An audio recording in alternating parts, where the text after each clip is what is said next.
Hello दोस्तों, welcome back to my YouTube channel. आप सभी का एक बार फिर से चैनल पे स्वागत है। दोस्तों, आज का ये हमारा वीडियो है पोएट्री चैप्टर नंबर 9 स्नेक से। आज हम लोग इस वीडियो में जो इस चैप्टर से सबसे ज़्यादा इंपॉर्टेंट क्वेश्चंस है उन क्वेश्चंस को लिया है। तो आप लोग वीडियो को एंड तक बने रहिए, पूरा वीडियो देखिए, आपको काफ़ी ज़्यादा बेनिफिट होगा। और आज हम लोग इस वीडियो में इस चैप्टर से आने वाले सभी इंपॉर्टेंट क्वेश्चंस को देखेंगे। तो चलिए हम लोग वीडियो को स्टार्ट करते हैं। और आज की इस वीडियो का हमारा पहला क्वेश्चन होगा, question number 1, in dash dash dash according to the poem snake black snakes are considered innocent. तो इस क्वेश्चन में हमसे यही पूछा जा रहा है कि इन यानी कि में कहाँ पे, according to the poem snake यानी कि स्नेक पोएम के अनुसार black snakes are considered innocent, जो काले सांप जो होते हैं उनको इनोसेंट यानी कि निर्दोष यानी बेकसूर समझा जाता है। दोस्तों, इस क्वेश्चन के लिए ऑप्शंस क्या है वो मैं आपको बता देता हूँ, England, Sicily, France and Italy. तो इस क्वेश्चन का सही जवाब हो जाएगा ऑप्शन नंबर बी, सिसिली।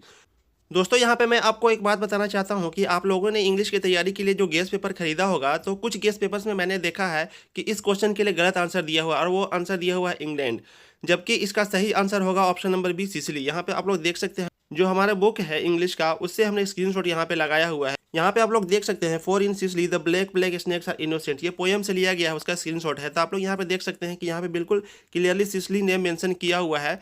और उसके बाद हम लोग यहाँ पे देख सकते हैं ब्लैक स्नेक्स आर इनोसेंट लिखा हुआ है। इसका मतलब यही हुआ कि इस क्वेश्चन के लिए सही जवाब सिसिली होगा। सिसिली एक जगह का नाम है, तो वहाँ पे काले सांप को बिल्कुल इनोसेंट यानी कि बेकसूर समझा जाता है।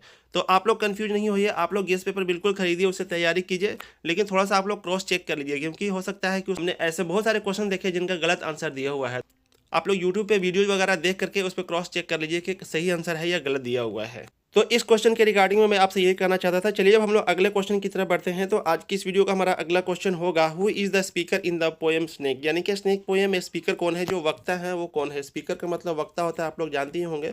तो इस क्वेश्चन में यही पूछा जा रहा है कि इस पोएम में वक्ता कौन है। तो इस क्वेश्चन के लिए हमारे ऑप्शन है Donne, Whitman, Keats and Lawrence. तो आप लोगों को मैं यहाँ पे बता दूं कि इस पोएम को लिखने वाले जो पोएट उनका नाम है D.H. लॉरेंस। तो सही जवाब हो जाएगा यहाँ पे ऑप्शन नंबर डी, लॉरेंस। इसके साथ ही हम लोग अगले क्वेश्चन की तरफ बढ़ते हैं। आज के इस वीडियो का हमारा अगला क्वेश्चन है, was it cowardice that I dared not to kill him is from. ये वाला लाइन किस चैप्टर से लिया गया है, किस पोएम से लिया गया है। तो दोस्तों, यहाँ पे मैं आपको इस लाइन का मतलब समझा देता हूँ। वाज इट कोवार्डिस, इसका मतलब हुआ कि क्या ये कायरतापूर्ण था, ये क्या ये बुजदिली थी। That I dared not to kill him, जो कि मैंने उसे मारने की हिम्मत नहीं की। डेयर मतलब होता है हिम्मत करना। तो क्या ये कायरतापूर्ण था जो कि मैंने सांप को मारने की हिम्मत नहीं की। यहाँ पे सांप के बारे में बात की जा रही है। तो इस क्वेश्चन के लिए हमारे ऑप्शन है song of myself, the soldier, snake and fire hymn. तो इसका सही जवाब हो जाएगा ऑप्शन नंबर सी, स्नेक। इसमें किसी तरह की कोई भी कन्फ्यूजन नहीं है, आप लोगों को इसका जवाब पता भी होगा। तो चलिए अब हम लोग अगले क्वेश्चन की तरफ चलते हैं। आज के इस वीडियो का हमारा अगला क्वेश्चन है, and stooped and drank a little more is from. ये वाला लाइन किस पोएम से लिया गया है। तो इसमें यह कहा जा रहा है कि एंड स्टूप मतलब, स्टूप का मतलब होता है झुकना, और झुका, and drink a little more और थोड़ा सा और पिया। इस लाइन में यही कहा जा रहा है। तो ये वाला लाइन किस चैप्टर से, किस पोएम से लिया गया है। तो इसमें भी ज़्यादा सस्पेंस रखने की जरूरत नहीं है। इसका सही जवाब हो जाएगा, आप लोगों को पता ही है, ऑप्शन नंबर सी, स्नेक में। स्नेक से लिया गया हम लोग। इसके साथ ही अगले क्वेश्चन की तरफ चलते हैं। आज के इस वीडियो का हमारा अगला क्वेश्चन होगा दोस्तों, D.H. Lawrence has written the poem. यहाँ पे हमें पोएट का नाम दिया हुआ और पूछा जा रहा है कि इन्होंने कौन सा पोएम लिखा हुआ है। D.H. लॉरेंस जो स्नेक के पोएट हैं, तो आप लोग जानते ही होंगे, तो इसमें हमें ज़्यादा कुछ करने की जरूरत नहीं है। सही जवाब हो जाएगा ऑप्शन नंबर बी। हम लोग ऑप्शन नंबर बी पे टिक कर देते हैं और अगले क्वेश्चन की तरफ हम लोग धीरे से चलते हैं। तो दोस्तों, आज की इस वीडियो का हमारा अगला क्वेश्चन होगा, a snake appears on a water trough of the dash dash to sip water. तो इस क्वेश्चन में यही पूछा जा रहा है कि एक स्नेक यानी कि एक सांप अपीयर होता है, वहाँ पे आता है water trough of the dash dash to sip water, यानी सिप वाटर का मतलब होता है पानी पीने के लिए एक सांप आता है। तो किसके वाटर ट्रफ पे आता है। दोस्तों, यहाँ पे मैं आपको बता दूं कि वाटर ट्रफ का मतलब होता है कुछ ऐसा बड़ा बर्तन जिसमें पानी रखा जाता है, जिसको हम लोग नाद भी कह सकते हैं, हौज भी कह सकते हैं। तो यहाँ पे मैं आपको बता दूं कि इस क्वेश्चन में यही पूछा जा रहा है कि किसके वाटर ट्रफ यानी कि नाद के ऊपर, हौज के ऊपर पानी पीने के लिए एक सांप आया हुआ था। तो इस क्वेश्चन के लिए हमारे ऑप्शन है doctor, teacher, poet and none of these. तो इसका सही जवाब हो जाएगा option number C, poet. Poet के जो वाटर ट्रफ था, जब पोएट वहाँ पे पानी पीने गए थे तो उन्होंने देखा कि वहाँ पे एक सांप आया हुआ है, वो भी पानी पीने के लिए आया हुआ था। तो इस क्वेश्चन में यही पूछा जा रहा है। तो सही जवाब हो जाएगा ऑप्शन नंबर सी, पोएट। हम लोग इस पर टिक करते हैं और अगले क्वेश्चन की तरफ चलते हैं। दोस्तों, आज के इस वीडियो का हमारा अगला क्वेश्चन होगा, a dash dash dash came to D.H. Lawrence से वाटर ट्रफ। यानी कि यहाँ पे ये क्वेश्चन थोड़ा सा दूसरे टाइप से पूछा जा रहा है कि जो पोएट है D.H. लॉरेंस, उनके वाटर ट्रफ पे, उनके नाद पे, उनके हौज पे कौन आया था। तो इसका सही जवाब हो जाएगा ऑप्शन नंबर है, स्नेक। आप लोग अब जानते ही होंगे। दोस्तों, यहाँ पे इस क्वेश्चन को लेने का मेरा मकसद यही था कि ये क्वेश्चन थोड़ा सा दूसरे टाइप से भी पूछ देता है। बोर्ड एग्जाम्स में कौन सा क्वेश्चन आएगा कोई जानता नहीं है, इसलिए जो भी इंपॉर्टेंट क्वेश्चन होते हैं उसको शामिल करने की कोशिश करते हैं हम। तो चलिए अब हम लोग अगले क्वेश्चन की तरफ चलते हैं। तो आज के इस वीडियो का हमारा अगला क्वेश्चन है, the poet had gone to the water trap to drink dash, यानी कि जो कवि हैं वो वाटर ट्रैप पे क्या पीने के लिए गए थे। तो हम लोग जानते हैं कि इसका जवाब हो जाएगा वाटर, क्योंकि वाटर ट्रैप पे कोई पानी पीने ही जाएगा और कुछ वहाँ पे पीने तो जाएगा नहीं। हालांकि यहाँ पे ऑप्शन में दिया हुआ है टी, कॉफी एंड मिल्क, जो कि बिल्कुल सही भी नहीं होगा। आप लोग यहाँ पे इसे समझ सकते हैं। तो सही जवाब हो जाएगा वाटर। हम लोग वाटर पे टिक करते हैं और अगले क्वेश्चन की तरफ चलते हैं। तो आज के इस वीडियो का हमारा अगला क्वेश्चन है दोस्तों, थोड़ा सा ध्यान दीजिएगा, ये वाला क्वेश्चन इंपॉर्टेंट हो सकता है। DH Lawrence was born in, यानी कि डीएच लॉरेंस की पैदाइश कब हुई थी, उनका जन्म कब हुआ था। तो इस क्वेश्चन के लिए हमारे ऑप्शंस हैं 1850, 1865, 1885, 1889। तो इसका सही जवाब हो जाएगा ऑप्शन नंबर सी, 1885 में डीएच लॉरेंस की पैदाइश हुई थी, उनका जन्म हुआ था। हम लोग इसके साथ ही अगले क्वेश्चन की तरफ चलते हैं। अगला क्वेश्चन भी थोड़ा सा इंपॉर्टेंट है, आप लोग थोड़ा सा याद कर लीजिएगा इसको।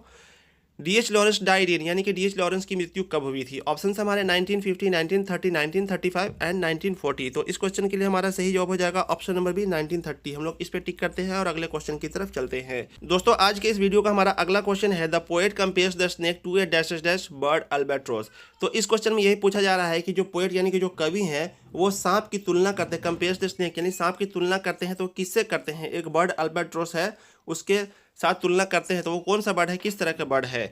तो इस क्वेश्चन के लिए हमारे ऑप्शन है river, sea, pond and whale. तो हमने पोएम में पढ़ा है, ये बताया गया है कि एक सी बर्ड होता है जिसका नाम होता है अल्बाट्रोस। तो यहाँ पे पोएट ने सांप की तुलना उस बर्ड से की थी। तो इस क्वेश्चन के लिए सही जवाब हो जाएगा ऑप्शन नंबर बी, सी। कवि ने इस पोएम में सांप की तुलना की थी, एक सी बर्ड होता है अल्बाट्रोस, उससे किया था। तो इसका सही जवाब हो जाएगा सी। हम लोग इस पे टिक करते हैं और अगले क्वेश्चन की तरफ चलते हैं। दोस्तों आज के इस वीडियो का हमारा अगला क्वेश्चन है, a dash dash is mention in the poem snake, यानी कि इस पोएम में जिसका नाम है स्नेक उसमें क्या मेंशन किया गया है। तो हम लोग सबसे पहले इस क्वेश्चन के लिए ऑप्शंस पढ़ेंगे, mango tree, peepal tree, carob tree and none of this. तो यहाँ पे किसी ट्री यानी कि पेड़ की बात की जा रही है। स्नेक पोएम है उसमें किस ट्री की बात की गई। तो जब हम पोएम पढ़ेंगे तो उसमें क्लियरली मेंशन किए हुआ साफ साफ हम लोग पढ़ सकते हैं कि वहाँ पे एक कैरब ट्री की बात की गई है। ऑप्शन नंबर सी चाहिए होगा, कैरब ट्री। हम लोग इस पर टिक करते हैं और अगले क्वेश्चन की तरफ चलते हैं। दोस्तों आज के इस वीडियो का हमारा अगला क्वेश्चन है, the voice of my education said to me he must be killed, this line are taken from dash, यानी कि ये जो लाइन ऊपर में मेंशन किया हुआ है वो किस पोएम से लिया गया है। तो मैं यहाँ पे आपको सबसे पहले इस लाइन का मतलब बता देता हूँ। The voice of my education यानी कि मेरे शिक्षा की आवाज़, इसका मतलब यही हुआ कि मेरे शिक्षा की आवाज़ सेड, मेरे शिक्षक की आवाज़ नहीं, या फिर मेरे शिक्षा ने कहा कि ही मस्ट बी किल्ड, यानी कि उसको बिल्कुल भी मारा जाना चाहिए, उसको मार देना चाहिए। यानी सांप के बारे में यहाँ बात हो रही है। तो पोएट यहाँ पे कहते हैं कि मेरे अंदर की जो मेरी शिक्षा थी, जो मेरी एजुकेशन थी, उसने मुझे बताया कि इसे बिल्कुल मार देना चाहिए। तो ये लाइन किस चैप्टर से लिया गया है, किस पोएम से लिया गया है। तो आप लोग जानते हो कि इसका सही जवाब हो जाएगा ऑप्शन नंबर सी, स्नेक। हम लोग इस पर टिक कर देते हैं और अगले क्वेश्चन की तरफ चलते हैं। दोस्तों आज के इस वीडियो का हमारा अगला क्वेश्चन है, he lifted his head from his drinking as cattle do is written by dash. ये जो लाइन यहाँ पे दिया हुआ है वो किसके द्वारा लिखा गया है, इसके पोएट कौन है, इसके कवि कौन है, इस क्वेश्चन में यही पूछा जा रहा है। ही लिफ्टेड हिज हेड का मतलब हो गया कि उसने अपने सर को उठाया, फ्रॉम हिज ड्रिंकिंग यानी कि वो पानी पीने वाली पोजीशन से अपने सर को उठाया, एज कैटल डू यानी जैसे कि मवेशी लोग जब पानी सर झुका के पीते हैं और उसके बाद अपने सर को उठाते हैं, वैसे ही स्नेक ने पानी पीते हुए अपने सर को उठाया। ये वाला लाइन किसके द्वारा लिखा गया है, ये हमसे इस क्वेश्चन में पूछा जा रहा है। तो चूंकि ये वाला लाइन इस पोएम से है जिसका नाम है स्नेक और इसके पोएट हैं डीएच लॉरेंस, तो इसका सही जवाब हो जाएगा option number B, DH Lawrence पे हम लोग टिक करते हैं और अगले क्वेश्चन की तरफ चलते हैं। दोस्तों आज के इस वीडियो का हमारा अगला क्वेश्चन होगा, if you were not afraid you would kill him is from dash. ये वाला लाइन किस चैप्टर से लिया गया है, किस पोएम से लिया गया है।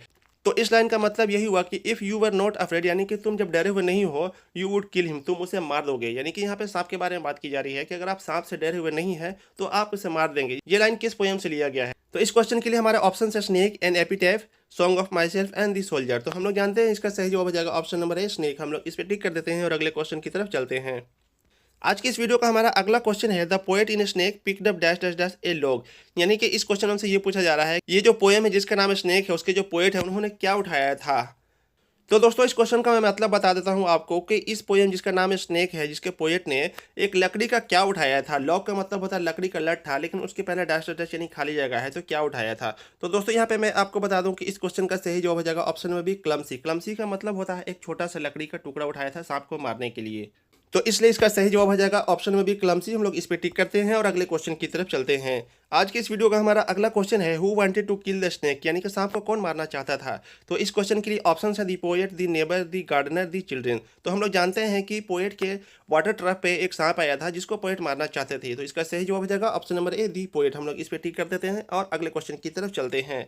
अगला क्वेश्चन है the poet is dash dash the snake, यानी कि जो कवि है वो सांप से क्या है। क्वेश्चन के लिए हमारे ऑप्शंस हैं in awe of, afraid of, running away from, ready to hide from. तो जब हम पोएम पढ़ेंगे तो उसमें बताया गया है कि जब कवि जो है से अपने वाटर ट्रैप पे पानी पीने जाते हैं तो वहाँ पे वो एक सांप को देखते हैं, तो वो सांप को देख करके वो थोड़ा सा डर जाते हैं। तो इसलिए ऑप्शन नंबर बी सही होगा, अफ्रेड ऑफ। अफ्रेड ऑफ का मतलब होता है डरा हुआ। तो हम लोग इस पर टिक कर देते हैं और अगले क्वेश्चन की तरफ चलते हैं। दोस्तों आज के इस वीडियो का हमारा अगला क्वेश्चन है the poet was dash dash dressed when he saw the snake. तो इस क्वेश्चन में हमसे यही पूछा जा रहा है कि जब पोएट यानी कि कवि ने सांप को देखा तो उन्होंने किस तरह का ड्रेस पहना हुआ था। तो इस क्वेश्चन के लिए हमारे ऑप्शंस हैं formally, in pyjamas, in his night suit, in his undergarments. जब हम पोएम पढ़ेंगे तो उसके फर्स्ट के 2-4 लाइन्स में ही बताया गया है कि जब पोएट जाते हैं अपने वाटर ट्रैप पे पानी पहने तो वो पैजामा पहने हुए रहते हैं और वहीं पे वो सांप को देखते हैं। तो इसका सही जवाब हो जाएगा ऑप्शन नंबर बी, इन पैजामाज। हम लोग इस पर टिक कर देते हैं और अगले क्वेश्चन की तरफ चलते हैं। आज के इस वीडियो का हमारा अगला क्वेश्चन है when the poet saw the snake it was a very very day, यानी कि जब पोएट ने सांप को देखा था, यानी कवि ने सांप को देखा था तो वो किस तरह का दिन था। डे का मतलब दिन होता है, आप लोग जानते ही होंगे। तो इस क्वेश्चन के लिए ऑप्शंस होंगे cool, warm, cold and hot. तो इसका सही जवाब हो जाएगा ऑप्शन नंबर डी। जब हम लोग पोएम पढ़ेंगे तो उसमें साफ साफ मेंशन किया हुआ बताया गया कि it was a very hot day. जब कवि ने सांप को देखा तो वो एक बहुत ही हॉट डे था। तो हमारे इस क्वेश्चन के लिए सही जवाब हो जाएगा ऑप्शन नंबर डी, हॉट। हम लोग इस पे टिक कर देते हैं। तो दोस्तों ये थे इस चैप्टर से काफी ज्यादा इंपॉर्टेंट क्वेश्चन, जिसमें से काफी सारे क्वेश्चन इस साल के एग्जाम्स में आने वाले हैं। तो आप लोग थोड़ा सा वीडियो को रिपीट करके देख लीजिए। अगर आपको क्वेश्चन समझ में नहीं आता है तो आप लोग कमेंट सेक्शन में कमेंट करके पूछ सकते हैं, मैं आपकी पूरी हेल्प करूंगा, पूरी मदद करूंगा। दोस्तों आप लोग इस वीडियो को अपने दोस्तों के साथ शेयर कीजिए। अगर आपको वीडियो पसंद आता है तो आप लोग वीडियो को लाइक कीजिए, एक प्यारा सा कमेंट कर दीजिए, ये काफ़ी ज़रूरी होता है, हमें काफ़ी अच्छा लगता है, काफ़ी मोटिवेशन मिलती है। और अगर आप लोग चैनल पर नए हैं तो चैनल को सब्सक्राइब कर लीजिए, इससे हमें काफ़ी ज़्यादा इंस्पिरेशन मिलता है। तो दोस्तों आज के इस वीडियो को देखने के लिए आपका बहुत बहुत धन्यवाद। मैं आपसे मिलूंगा नेक्स्ट वीडियो में, तब तक के लिए धन्यवाद। जय हिंद।